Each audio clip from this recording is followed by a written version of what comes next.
Welcome back class 12th.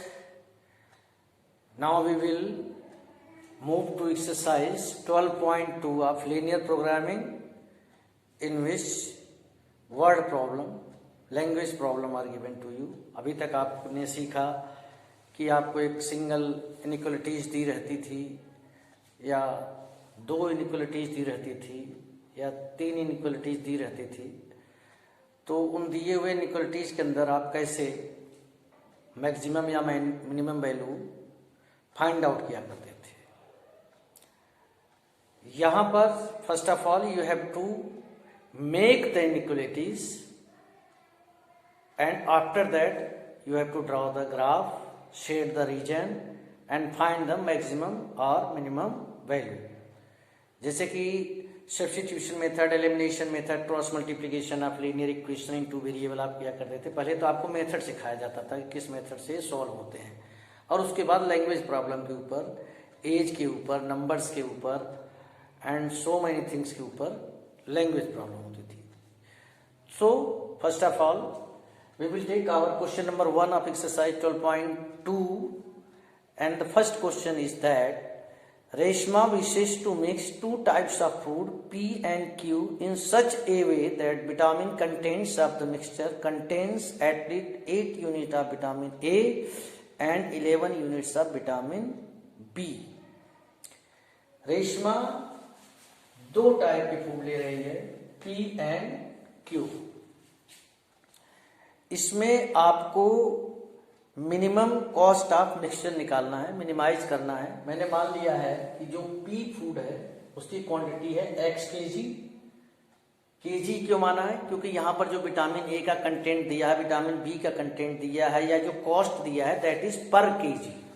Okay, P food x kg है, Q food y kg है। Vitamin content of P is 3 units per kg and that of vitamin B 5 units per kg in food P दिया हुआ है, question में दिया हुआ है। देखिए, food P contains 3 units per kg of vitamin A and 5 units of vitamin B, while food Q contains 4 units of vitamin A and 2 units पर KG of vitamin B. यहां पर 4 और 2। लेकिन जो मोस्ट इंपॉर्टेंट चीज दी है वो ये दी है कि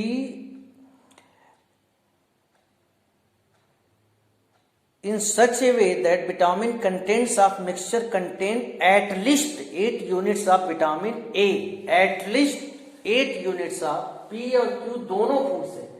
पी में कितना हो जाएगा 3x, क्योंकि मैंने लिख रखा है 3 यूनिट्स पर केजी। यहां कितना केजी मैंने लिया x केजी, तो इसका हो जाएगा 3x विटामिन ए और इसका 4y। तो 3x plus 4y vitamin A का कंटेंट एट लीस्ट 8 यूनिट्स, यानी greater than or equal to 8। या तो 8 हो या 8 से ज्यादा। एटलीस्ट का मतलब ये होता है मिनिमम 8 होना चाहिए। That's why I have written 3x plus 4y greater than or equal to 8। And in the case of vitamin B, it must be at least 11 units. What does it mean? 5x plus 2y greater than or equal to 11. And cost of food is 60 per kg and 80 per kg. तो cost इसका पूरा कितना हो जाएगा? That will be Z, क्योंकि हमें cost को ही minimise करना है। तो Z हो जाएगा आपका 60x 80y। ओके, अब आपके पास इनइक्वालिटीज आ गई, कोई दिक्कत की बात नहीं है। क्यों? क्योंकि इनइक्वालिटीज को आप सॉल्व करना जानते हो। कैसे? 3x plus 4y equal to 8 लेकर आपने यहां पर एक वैल्यू निकाली, y की वैल्यू 0 तो x की वैल्यू 8/3 और x की वैल्यू 0 तो 2 आ गया। ये सारी चीजें आप जानते हैं, इसे हम प्लॉट करेंगे। 8/3 मीन्स क्या होता है? 8/3 फ्रैक्शन में आया है, that is something approximate to 3। तो मैंने इस चीज को यहां पर शो किया है 8/3 यहां शो किया है, जो 3 के आसपास है। 8/3, 0 ए पॉइंट माना है, दूसरा है 0,2 बी माना है, ए बी। अब आप देखिए यहां जरा 0 0 पुट कीजिए कि टूवर्ड्स द ओरिजिन सेट करूं कि away from the origin, 0 + 0 greater than 8 false, 0 8 से बड़ा नहीं हो सकता, तो अवे फ्रॉम द ओरिजिन इधर की तरफ आप सेट करेंगे जस्ट लाइक इट। मैं हल्का सा कर रहा हूं जिससे आपके डिजिट्स ना डिलीट होने पाए।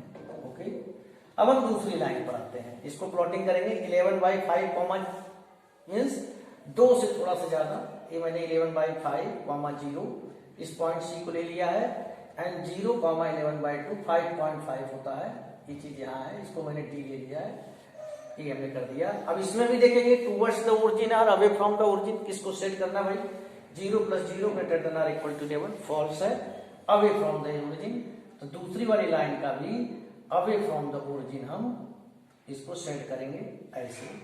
तो आपके पास एक मैसेज जा रहा है कि हमारा दोनों में जो कॉमन चीज आ रही है, इसकी लाइन के ऊपर भी इस लाइन के ऊपर भी जो चीज हमारी आ रही है दैट इज दिस, ये जो मैं सेट कर रहा हूं ये है, ये चीज आ रही है, ये नंबर्स लिखे इसलिए मैं इसको नहीं कर रहा हूं, ये चीज आ रही है।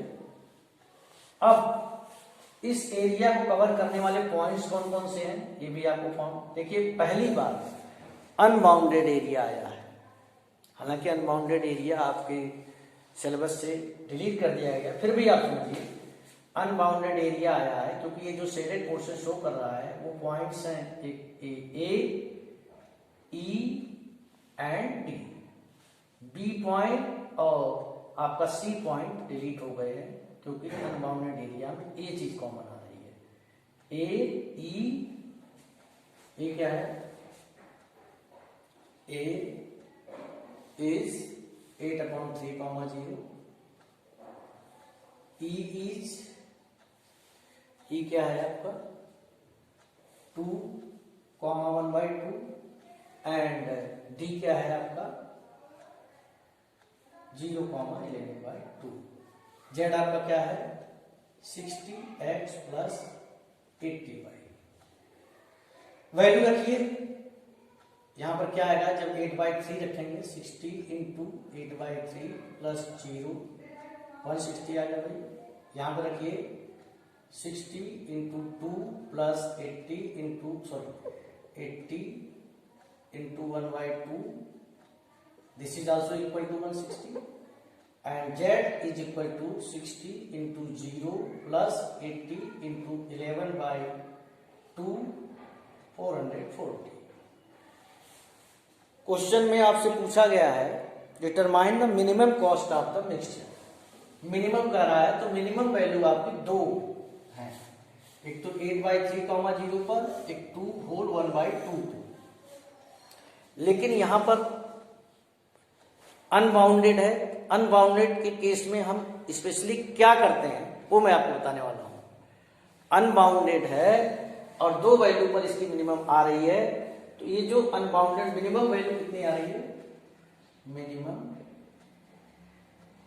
Value is 160। इसमें आप क्या करेंगे, अब आपका जो 60xz है इसको आप लिख देंगे ग्रेटर देन और इक्वल टू 1, मिनिमम वैल्यू का रहा है 160, कम से कम होना चाहिए, तो 60x + 80y लेस देन और इक्वल टू 160, ये आपकी वैल्यू आ जाएगी। सो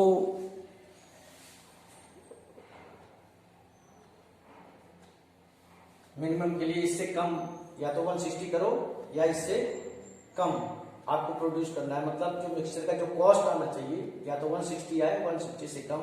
देखिए यहाँ पर मिनिमम एटलीस्ट का मतलब इतना कम से कम होना चाहिए या इससे ज्यादा, यहाँ कह रहा है कि कॉस्ट जो है 160 से ज्यादा नहीं होना चाहिए, 160 से कम होना चाहिए। अब आपको करना क्या है, अनबाउंडेड के केस में आपने लिख दिया 60x + 80y less than 160, okay.